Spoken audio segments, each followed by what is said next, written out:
Welcome to the Town Manager Download, a podcast about local government in the town of Shrewsbury. In today's podcast, we'll be joined by Fire Chief Jim Vuona to talk about the Shrewsbury Fire Department and fire operations. I'm Kevin Mizikar, the Town Manager of the town of Shrewsbury, and as always, I'm joined by Communications Coordinator Taylor Galusha. What's going on, Taylor? Just a very unproductive weekend, or unactive. Productive. All I did was clean my car. So you got a lot of rest. Yeah. Restful weekend. Allegedly, it's my sister's last weekend in New England for the next year. So where's she going? She is going to Ireland for a year. Oh, nice. Yep. For college? Or is it study abroad? Like a year of. She's teaching music at a high school in Ireland. Oh, that's cool. And like doing music at a church there. So. Wow. Yeah, she'll be on her big time adventure for the next year. So why is it allegedly? I think she's either going or not going. Her passport is at the Irish embassy or whatever to get her stuff visa? All set. Yeah, her work visa. So if it doesn't get back in time, then I can be selfish and have her for one more week. But you almost said year, so. Oh, I think she'll let her in eventually. But we'll see. What about you? What was your weekend like? It was pretty calm as well. Spent Saturday evening at a car show in the area, which was just fun to walk around and see the cars and people. Mm-hmm. So, but. Any favorite car? There was actually two really nice late 60s Firebirds that I liked a lot. One was a convertible, which got number 2. I'm not a big fan of the convertible, so there was a couple nice vehicles there. Mm-hmm. So it was interesting. That was not that I go to a lot of car shows, but there was a lot of the new old car show parts of it where they don't really make the cars immaculate anymore. The kind of like the patina version, where they're a little rougher around the edges. So I can't say that I'm a fan of that, but I still contributed my admission fee and walked around. But I think the saddest part of the weekend was the United States women's national team lost in the round of 16 in the World Cup. Wow. And you can't win every year, but it's every 4 years, so they could win every World Cup, and I'd be happy. But that won't happen. Yeah, that's the earliest that they've ever been knocked out of the tournament. They've always made it to the semifinals in the other 9 World Cups. They've won the last 2, so we've been very spoiled. But for how the team looked, with all due respect to the elite athletes that they are, it was kind of fitting. They just didn't have it together as a team, seemingly, for some reason. But congratulations to Sweden for moving on to the quarterfinals. But yeah, that was the big thing. So that game was on like 5 o'clock on Sunday morning, and Alexa and Ella and I waited till about 10 o'clock to begin the misery of watching the loss.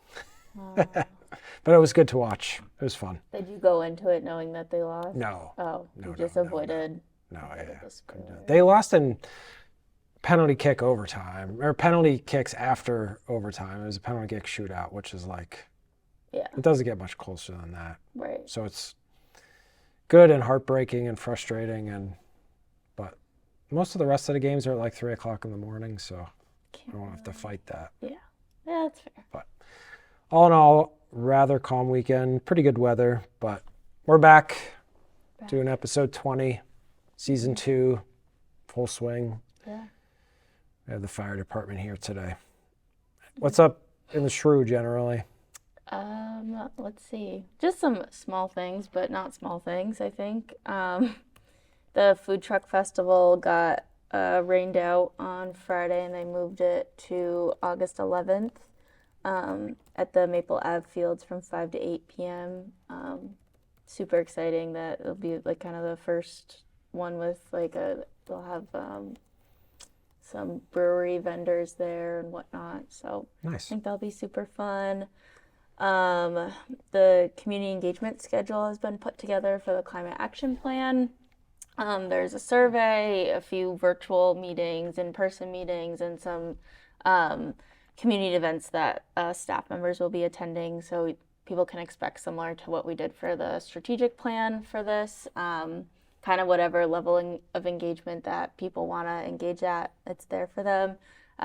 You can find the schedule at shrewsburyma.gov/all-in-Shrewsbury, and that will have the survey link as well.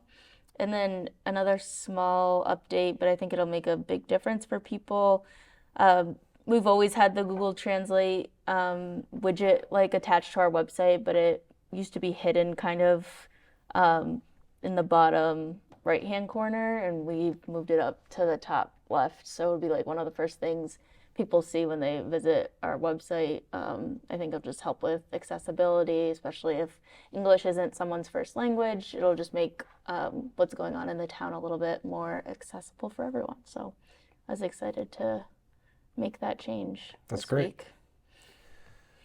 That is a very important change, and it's good to have it front and center, I guess, more prominent on the website. A couple other things in the month of September coming up. We are finally really excited to be able to move to the formal dedication of the new police station. That's going to happen the morning of September 12th. And that will be kind of the formal acceptance of the building, and by that time, all the ongoing work that continues between the police station and the town hall will be wrapped up by then. And then we'll be really happy to welcome the public to an open house the evening of September 21st, which is the Thursday before the Spirit of Shrewsbury. We're going to combine that event with the food trucks event and welcome people for tours in through the new station so everyone can see the investment that they made. So that will actually be a really fun evening. It will be nearly 7 months after we've started using the station. So we've actually, it's benefited us to get really settled and not be still in the process of moving. So we look forward to sharing both of those events with the public if anyone's interested in having the formal dedication of the station. So that's on the horizon for us, as summer will be coming to a close by then. All good things in the shrew. That's right. And now we can kind of, I guess, lay the framework of our episode today, talking about the fire department,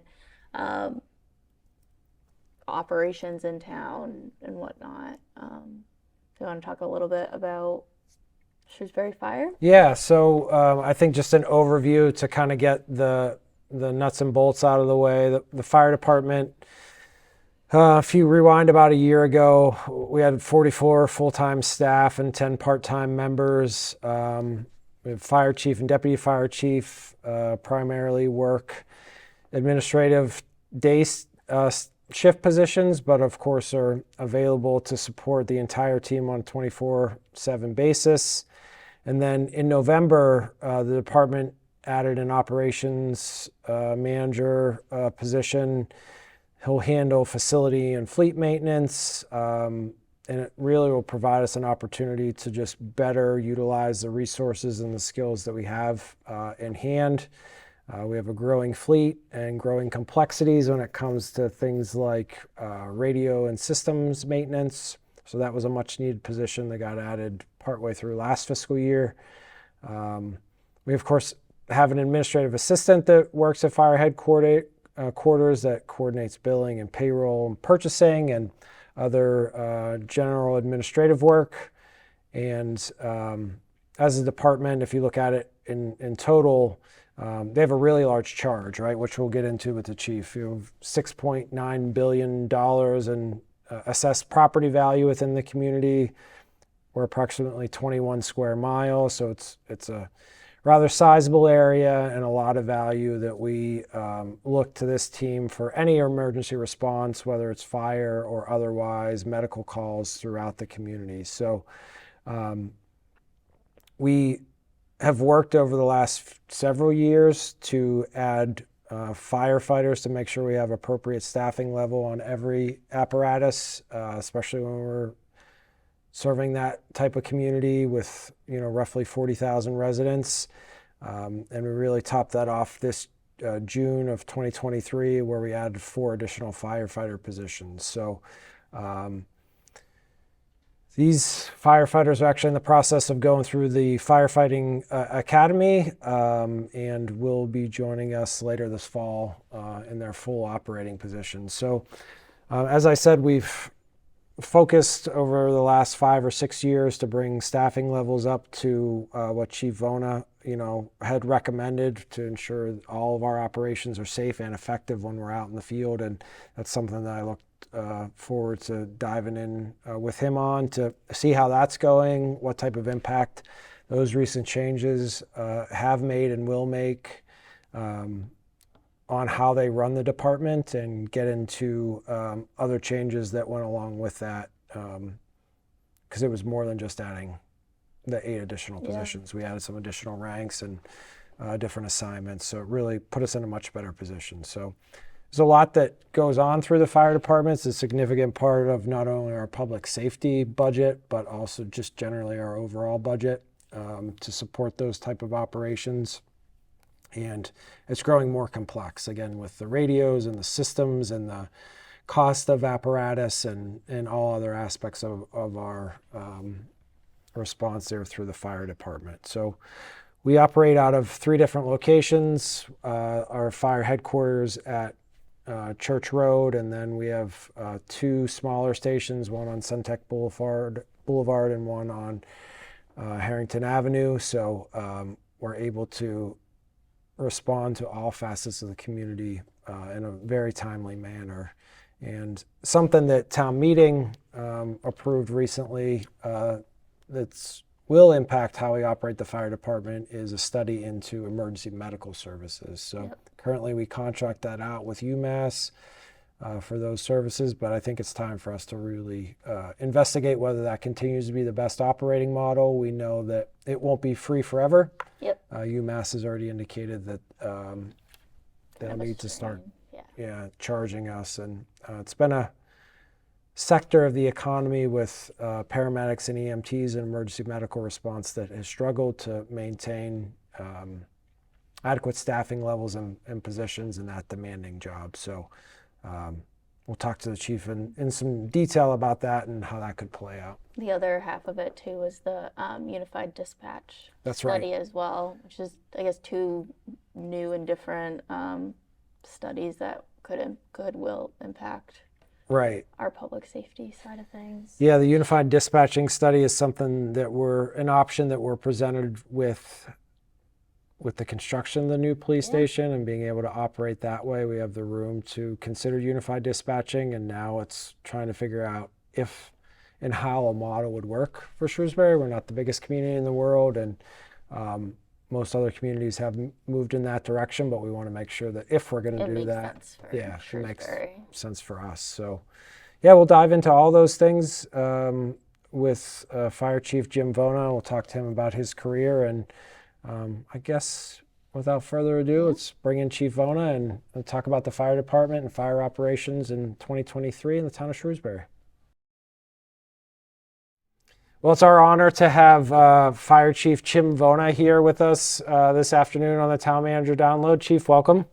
Thank you for having me. Yeah, it's great to have you here. We look forward to diving into your leadership role with the town and how the Shrewsbury Fire Department operates, and meets modern public safety response standards, and where you see the department moving in the future. But we always try to level set and provide a little bit more information to our listeners about you as a person and your career in the fire service. So why don't you tell us how long you've been with the town, why you chose this career path, and how you ended up becoming the fire chief here in Shrewsbury. Okay, well, I've been with the town over 30 years as an employee, and 14 years as in my 14th year as fire chief right now. After college, I wasn't sure what I was going to do, but I came back to my hometown. I've pretty much lived here my whole life, and I thought I would maybe move to Boston or New York or something like that, but then you live in other places and you realize what a good town that you came from, and that there are a lot of places that aren't nearly as nice as Shrewsbury. And I played a lot of sports in high school, football and baseball mostly. And when I got out of college, I started playing softball with a bunch of guys that I played high school sports with. And coincidentally, a lot of the other guys on the softball team were firefighters in town. Became very friendly with them, and they were like, "Oh, you're a, pretty good athlete. You'd probably make a good firefighter. Why don't you take the test?" And I said, "Well, my uncle Bruce Card and my cousin Chuck Card, his son, were on the fire department, and I knew a couple other guys on the fire department. And they kind of talked me into taking the test, and I said, "Oh, sounds like kind of a."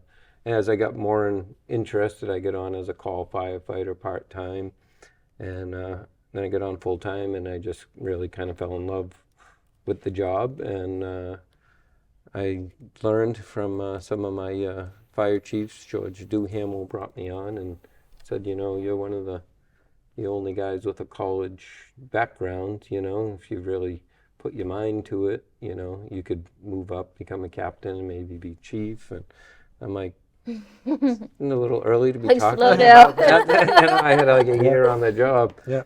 And but he's like, "I think you should just start taking classes, as many classes as you can." So I started taking classes at the Mass Fire Academy. Went back to school, got a fire science degree. And eventually I went on to get my master's from Anna Maria. And I actually have been offered a position with Anna Maria too. I was going to talk to you Oh, about nice. that. So I'll be teaching one class a Oh, congratulations. semester, this semester and next semester. Oh, So. that's great. So That'd we be can thank huge Slow benefit. Pitch Softball for you being our fire chief the last Well, 14 years. in Yeah. part, certainly, Yeah. certainly through the It's all guys part of the that I domino met. effect. So, Chief, you had mentioned you've been the chief for 14 years, which is a very long time, and with the town for 30 years. What has changed the most about the fire service profession, do you think, over that time period, either one or both? Well, I think the job when I first got on was, pretty cut and dry. You did mostly fire and alarm calls or medical calls. And, you'd have other, calls in between. But as time has gone on, history has shown us with 9/11, we started studying anthrax and weapons of mass destruction and all these, other threats that we never even would have thought of. So then hazardous materials became a bigger and bigger part of the job. And now as the world has grown more complex and confusing at times, now we find ourselves training for active shooter and hostile event response training that we have to do. That's not really anything, but after Columbine, you started seeing the trend more and more, and now we know what it's like. It's crazy, and every community's got to be prepared for it. So, the fire department, the police department are undergoing training, and we're going to have big training exercises. So there's a term in the military called mission creep, and it's basically, the military finds a problem and nobody else is going to solve it, so they take it on. And that's kind of what the fire department has become over the years. Just you take on more and more responsibilities that you never really, at least I didn't really see when I first got on the job. Yeah, so I mean, the name remains the fire department, but it's more of a, I think an all hazards type of department operation, and it is Right. It is true that, if there's anything of potential issue to life and property, it's the fire department that is there responding to deal with the matter, and then even it's planned things, right? So for instance, like blasting on a construction site, Right. like, your department handles permitting and oversight for that. So just a really broad array of services that you provide to the community, which I'm sure has changed. Yeah. All the guys that, like when a blaster comes in and working on a project, like you say, they have to come and take out a permit, but they also pay the town to have somebody that is trained and certified from the fire department to be there to make sure that they're recording like all the seismic stuff and doing all the paperwork, have the safety protocols. They're supposed to put mats down. So the guys have to take a class from the Mass Fire Academy to get certified to actually work one of those details, because as your office knows, when people are blasting, you get phone calls and people claim damage on their property, and you know, then you have to take all that paperwork and send it over to the fire marshal's office, and they're always looking for everything that we did as the fire department, which basically to make sure the town was doing the right thing. So we're also in charge of dumpsters too. I don't know how that happened, but We won't tell you how that happened. nobody else wanted it. That's how it always goes. What did you say? Mission creep? Mission, yeah. So, Chief, the fire service across the country and the world is really different depending on the region and the areas that you're in. And, you know, so there's volunteer firefighters. That's what I was familiar growing up in rural Pennsylvania. We had volunteers, you know, guys that, you know, would, you know, not be paid but respond in times of need and, you know, be at the station and things like that. And then I don't know how prevalent it is in other parts of the country, but here in New England, many departments who are, you know, not fully staffed or call departments, and then we're of course fully staffed 24/7 fire department operations. Can you talk about those different models, and especially the difference between what some towns in the area have, which is call firefighters, and versus our model?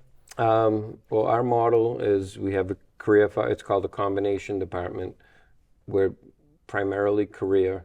And we have, we're authorized, I think, up to about 25 positions on the call department, but it's become really difficult in the last few years, or even 10 or 15 years, to maintain that many. And so since I was chief, we've been maintaining between 10 and 15, but I think we're down to about 5 right now, because we just hired 5 from the call department onto the full-time. So you get guys and gals trained up as firefighters, and then they become career, and now you're looking, you know, we have civil service for hiring, so we go to the list and see if we can draw some of those folks in, but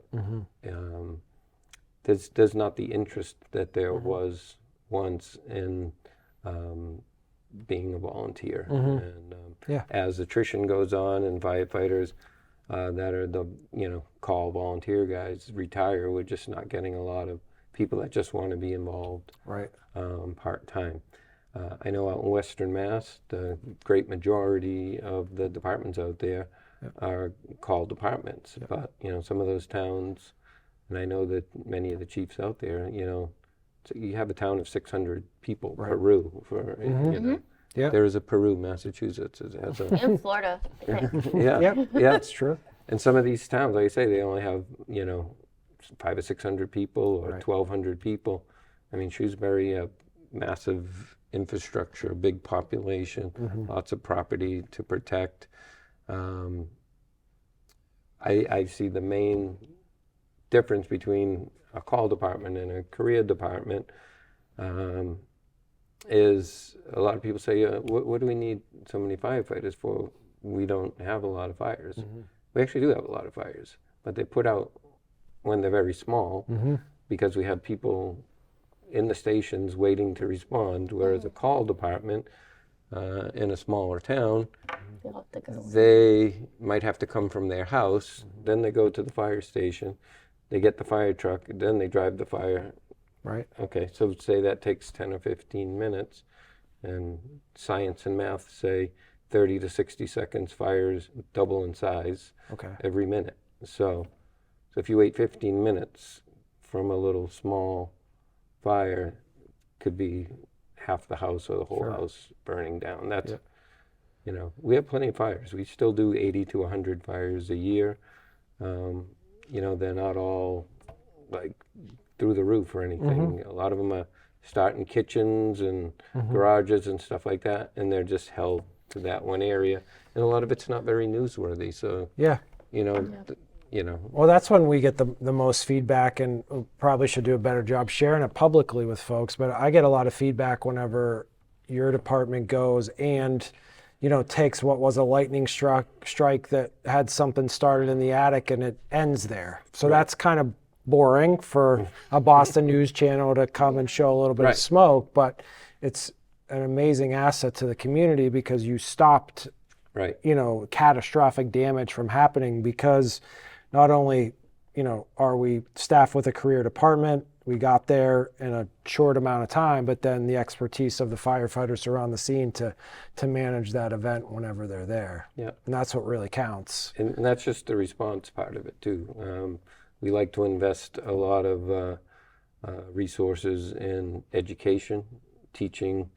They call it, a generation of kids that have basically, we're actually on to our second or third generation of kids that started with the whole stop, drop, and roll, don't play with matches and everything since they were little kids. That I didn't have when I was a kid and growing up in town in grammar school. And, we teach in the schools and preschools with the kids. We teach at the senior center. So you have those programs, and then, we spend a lot of time in the businesses making sure that, they're taking care of, chemicals and things like that correctly. There's a lot of restaurants in town. They've got to have their kitchen hood systems, suppression systems kept up to date. So, some of it is engineering, some of it is enforcement, and a lot of it is just education. I always say our goal in fire prevention is, the goal is compliance, but if we can get people to voluntarily complying by teaching them and educating them on why they should do it and why they have to do it, rather than fighting over it, or writing an order that they have to do it and go to court. We have gone that route too, but I think just voluntary compliance by spending the time up front to educate people why it's in their benefit, their best interest to protect their business by just doing the right things that they're required to do anyways. Yeah. Required by the state. That Yes, is. yes. They're not Shrewsbury laws, they're Massachusetts state laws. So We're not arbitrary. we enforce the minimum, by the way.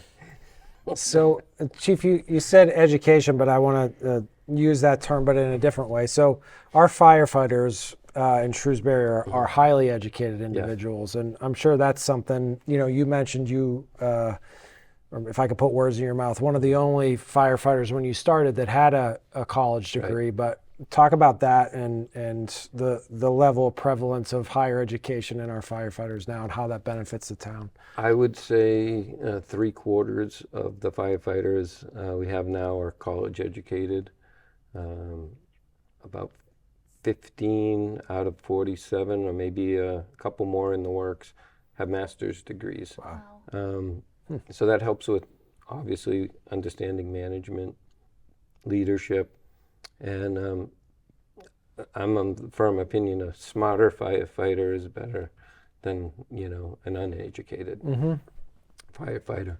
A lot of the guys that we also have on the department that not necessarily college educated come from the trades as well. They might have worked in automotive or electrician and plumbers, and they know building construction very well, or they know how machinery works. Which is important, yeah. Yeah, and it helps us with things like grant writing. You have guys that have a master's degree that, I used to write some of the grants early on. Now I have 10 or 15 guys that can help with grants, and when it comes to purchasing apparatus, you mentioned that we have a full-time fleet manager, but he works with a group of guys on an apparatus committee, and they do all the research on, what type of vehicle, what types of things that they.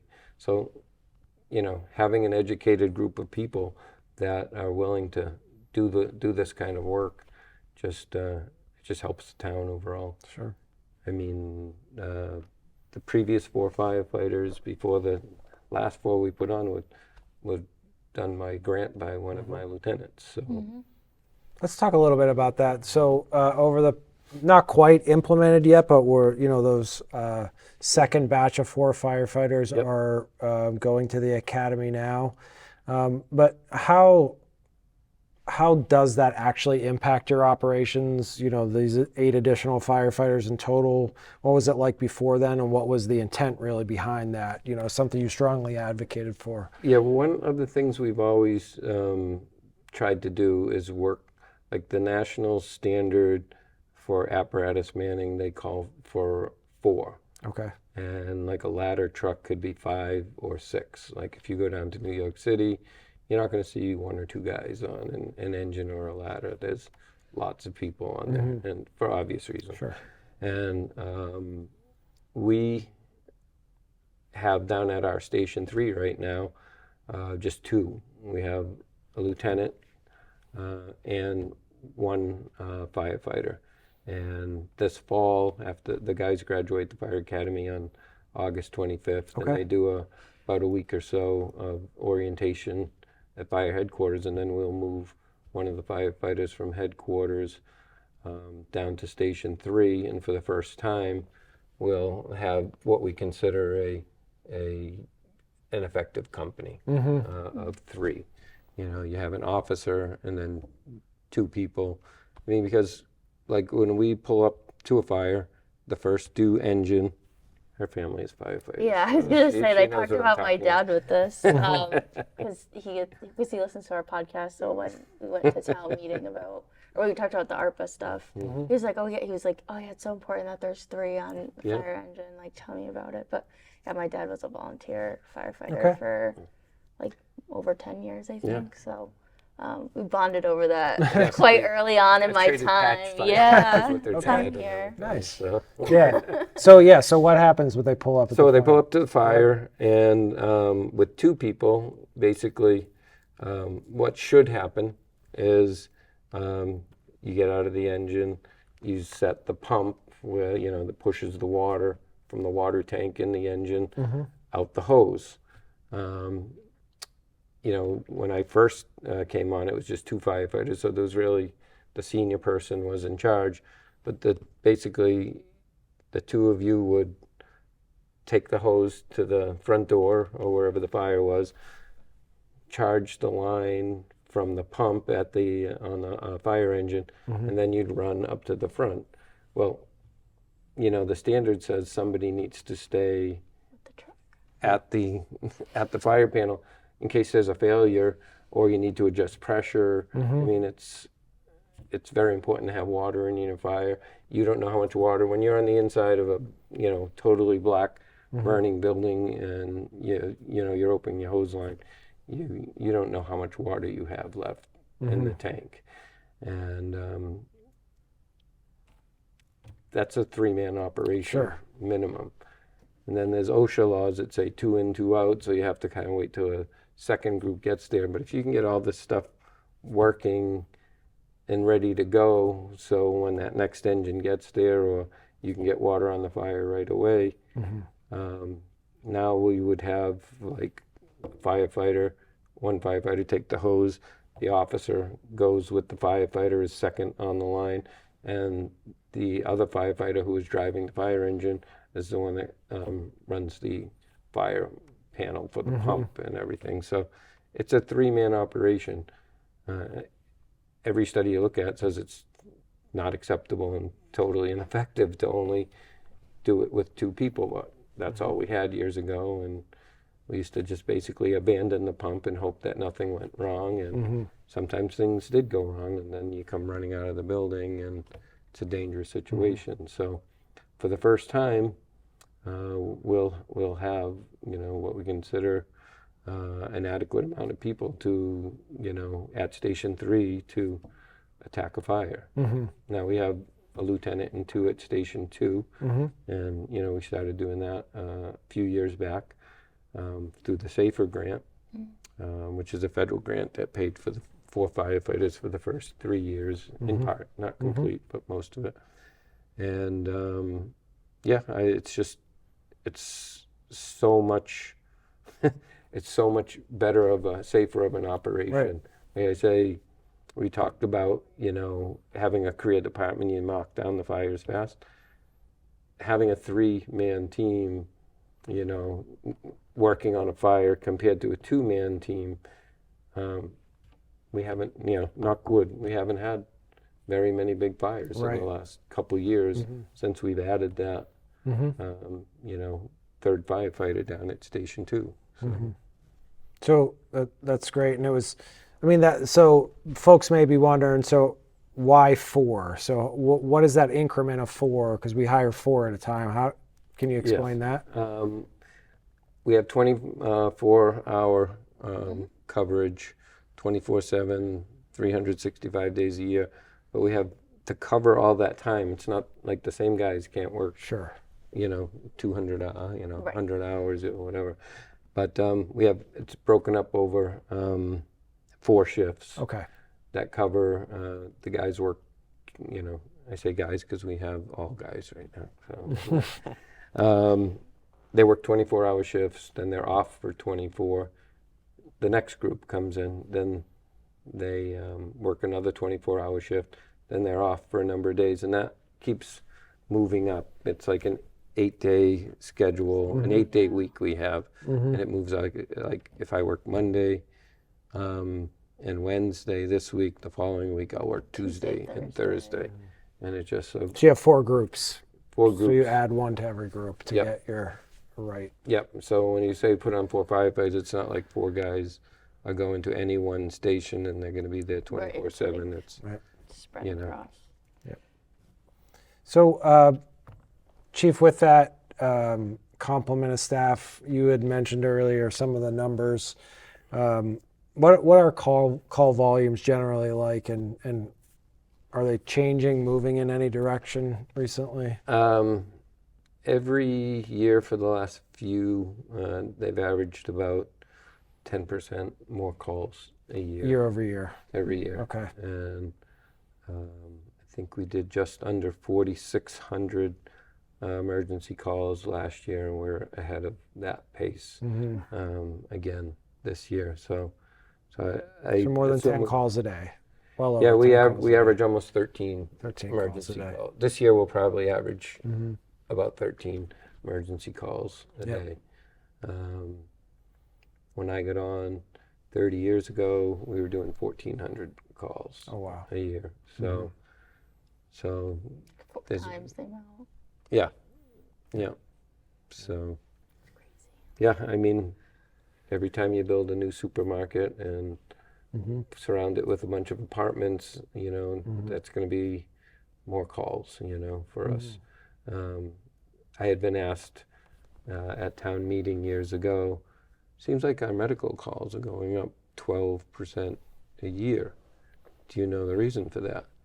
And I said, I can find it. I can look into it and find out, because they were asking, is it an aging population? Is it this or that?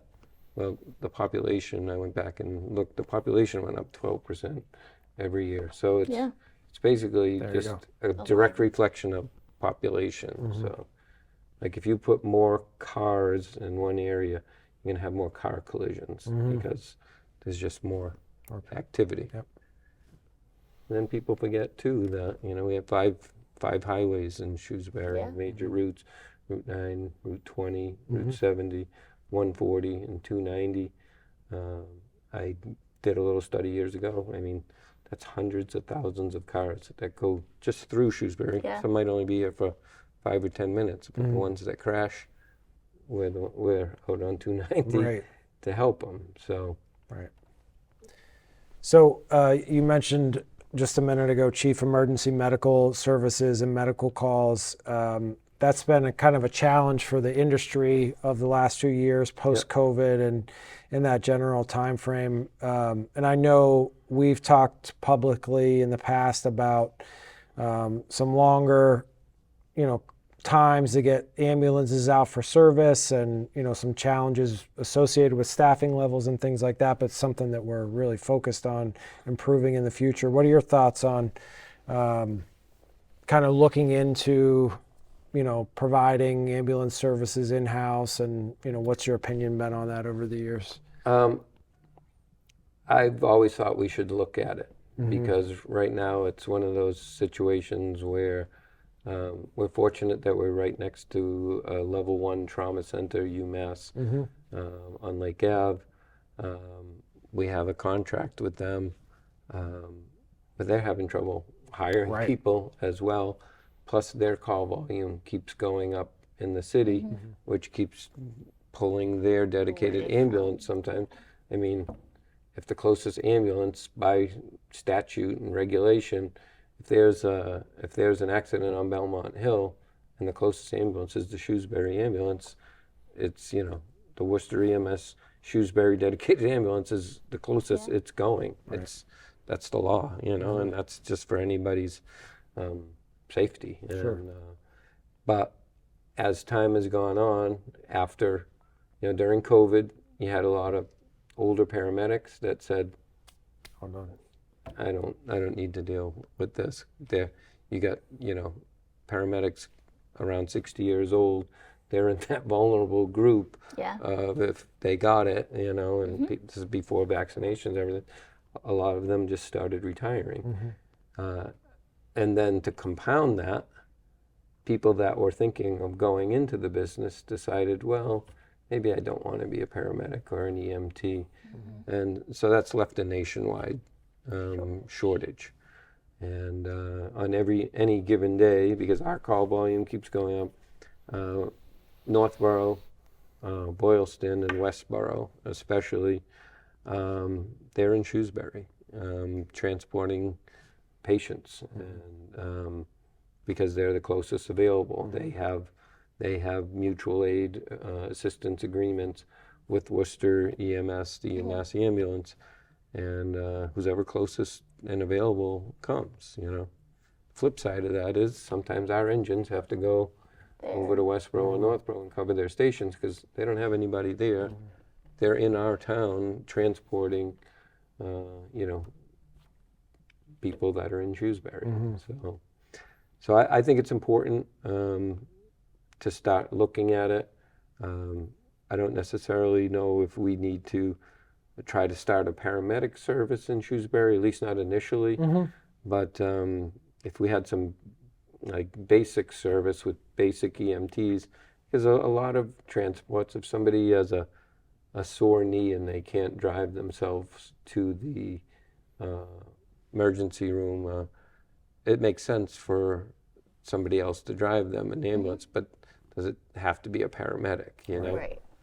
Just someone that so, can get them into the... Yeah, and that would take some of the pressure and stress off of, Worcester EMS and our outlying communities that, you're transporting somebody that's got a cold or something like that. I mean, the problem is we don't know most of the time until, I can't tell you how many times we've gone on a call and you think it's nothing and you get there and it's serious. And other times you think you have something terrible and you get there and it's what we would say a almost nothing call, a low priority call. So I don't mean nothing, but it's just that was my word. I said nothing. You can blame me for that. So Chief, we move into kind of the final segments. I mean, there's been a lot of accomplishments that you've made over the years, and a couple things come to my mind that really make the Shrewsbury Fire Department stand out as the best. And the first thing is regionally.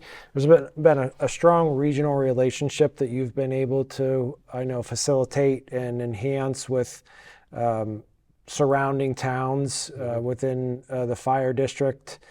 So can you talk a little bit about how mutual aid agreements work, especially with, Westborough and Northborough and those strong relationships? Yeah, years ago when I first got on, a lot of departments, it was like a badge of honor that we handle our own fires kind of thing. And, so, and I hate to say it, but, some of the chiefs back then maybe had a big ego, not necessarily from, or they just didn't Right. get along, their personality didn't get, so they didn't work together. Like years ago, we didn't work with Grafton all that much, and we're starting to work more and more with them. Years ago, we didn't always work with Northborough or Westborough, and now it's seamless. It's more than mutual aid. We have what's called automatic aid. Like, for example, you have the YMCA right on the Shrewsbury, Northborough, Westborough line. So instead of, it's technically the building itself is in Westborough, but part of the driveway and part of the property is in Northborough, and part of the driveway and the property is in Shrewsbury, and Shrewsbury has the closest station. So the three towns got together and said, why don't we each send one engine instead of, for a fire alarm, rather than Westborough sending a full complement of, and then leaving the rest of their town basically without any coverage. And then in Northborough, you have the Avalon apartments at the Northborough crossing there. So when there's a call for an alarm at those apartments or at one of their stores, a lot of times our engine will get there at right about the same time as the Northborough engine. And then, sometimes we'll provide them on a certain call, but this is all predetermined. Certain call will provide them a ladder, they'll provide us a ladder or an engine, and we just have it all worked out. And it's also for rescue teams when there's a fire, rather than us trying to assemble our own rescue team. We know either Northborough or Westborough, depending on where the call is coming as, we call it a RIT team. It's rapid intervention. In case firefighters get lost or hurt, you have a team waiting to help get them out of the building. Right. Over the last, it went by very fast for me. I'm sure it did for you as well. But over the last year, you had the honor of being the president of the Massachusetts Fire Chiefs Association of Massachusetts. So first, congratulations for that. You served your full term as president. Now you're, what is it, most recent past president or something? Immediate past president. Yeah. That's right. So what was that year like? What did you get to work on? What was your impression of that? Well, it's a busy year. You work a lot with a couple of gentlemen that are government affairs directors. They're retired chiefs that have worked with the Fire Chiefs Association. You work with a board of directors and an executive board. And a lot of what you do is convey information out to all the other chiefs around the state. And a lot of the work you do with government affairs is working with politicians on different agenda items that could be anything from like sprinklers, having them put into codes. So any changes in codes that have to do with fire alarms and sprinklers, anything like that, we work with. But there was also a lot of during COVID. There was a lot of work with the state on like getting protective equipment. We worked with Department of Public Health and also with basically MEMA on getting a lot of equipment that the state had procured, and they got it out, to the fire service through the Fire Chiefs Association. So we also work with professional firefighters, which is the unionized firefighters. We actually have a very good working relationship with them and try to stay on the same page on things that are important. We've even done some stuff with the MMA and things that are important to communities, especially as they apply to ambulances and ambulance response. A lot of that legislation is sometimes dictated down by people that have no idea what the implications of what they're trying. It seems like a good idea, but it becomes an unfunded mandate and puts a bunch of ambulances out of service because you think there should be this piece of equipment on it that is, going to cost towns hundreds of thousands of dollars to put on their ambulances when in reality is you might not need that piece of equipment. Right. So that's just one example of things. Yeah. But we deal with that kind of stuff all the time. Try to, they say, keep a line of communication, with our local politicians too. I mean, Hannah Kane and Mike Moore have been great. We have legislative events where we get to meet and talk with our legislators, and they get up and talk with us as well. So, So 2 more questions, I guess. One will be super easy, I promise, and one more hard question. Speaking of being the best, where's the fire service headed, and what lies ahead in the future? What are the biggest opportunities, challenges, however you think about that? I think the biggest challenge that the state is working on right now is certainly ASHER, which is, the active shooter hostile event response. And it's getting unified command to work with police, fire, and emergency services, ambulances, to get everybody working together on the same page. Now, in the fire service, we've always been ahead of the game as far as incident command goes. It all started with the wildfires out in California, and you're working with teams of people, and sometimes these teams can be, you can have a team in a wildfire that's 50 or 100 people, and you're not going to communicate individually with each of those. So you have commanders, and they say between 5 and 7 people is the most you should try to command at any given incident. And we try to break that down. With unified command, it's like the fire department might be in charge of fires, and like the police department might be in charge of a bank robbery or something like that. But if you have the calls that take a combined effort from both of those groups, it's better to have unified command, everybody working together at a command post, communicating each other, making decisions, consensus decisions. And whether you're going to give information out, that's consensus. What information? You don't want to give out the wrong information if it's going to be it could be like a crime, and you don't want to give. This from my FEMA training. Yeah, absolutely. Yeah. So basically, it's just we don't want fire and police and the ambulance all making decisions in a silo, not knowing what the other's doing. And that's because that's especially like an active shooter event. If nobody's communicating, how do I know if somebody shows up off duty, whether they're a perpetrator or they're showing up to help, you know what I mean? So everybody's got to report to the command post, and then they get assigned what to do. It's something called freelancing that we try to eliminate. Everything has, a direction and a purpose and communication, just to keep people safer, and it's basically a much more coordinated effort.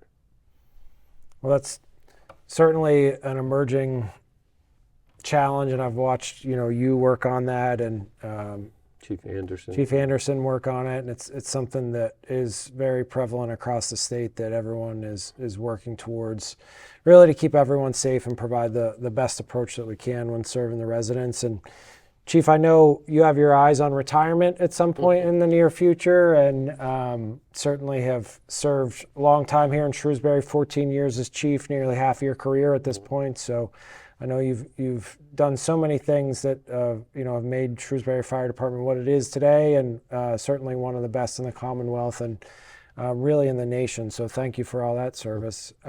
So let's end on an easy note then. So, what is the best beach in New England? Let's go way away from fire service. Yeah. Let's just end on a light note. It's been a heavy Think about your conversation. retirement. Like, where you want to spend it? Like, I have to say, I made in Massachusetts. I really enjoy the Outer Cape. Okay. I like going down to like Nauset Beach, even though there's big sharks and everything. Right. But the beaches on the Outer Cape, I really enjoy. I don't know if you've ever been to the Beachcomber at Wellfleet Beach. That's a favorite. But if you don't get there early, Can't get a done. spot. yeah, exactly. But it's it's massive sand dunes and just beautiful to look at. In the Beachcomber, you have a restaurant, like and tiki kind of bar right there too. Yeah. So It's convenient. spend your morning on the beach, you get your lunch and everything, and so I like that. But I'm also very partial to what they call First Beach on the Newport Okay. Middletown Yeah. line. It's not the most wonderful beach, but it's just in a great area. Yeah. You know, off to the familiar with right, that. you Yep, see the all the mansions. Yep. mansions, and it's just and it only takes an hour and Yeah. 15 minutes from here. Probably less than that from. I like First Beach too. Yeah, Yeah. for sure. That's a And, unique spot. The downfall for going down to Wellfleet can take you 3-4 hours. That's true. Depending on the traffic. So. How about you, Taylor? What's the best beach in New England? I'll take down the road from Nauset Beach. I'm very fond of my little Bayside beach, Crosby Beach, in Brewster. That Yep. I spent Bayside. a lot of summers there. So Awesome. can't wait to go back maybe soon someday. She's a Great. Bayside girl. Yeah, Bayside girl. that's No awesome. sharks. Well, there are now, but like there weren't sharks when I was there. So That's good. I was actually on Nauset Beach when someone got attacked. It Oh, was like no. a mile up and a couple hours after I had left. But Wow. that first attack a few years ago, it was like, oh boy. Jeez. Scary stuff. I got to give a nod to Crane Beach. Have you ever been there? It's in Ipswich. It's a beautiful Okay. place. It's part of the. I shouldn't have said it. It's a wonderful public beach. The state group. I can't think of the name right now, but it's low tide. You can walk forever, and it's just Oh, yeah. a really Yeah. picturesque place to go. So that's one of our favorite places. So, well, Chief, this has been really fun.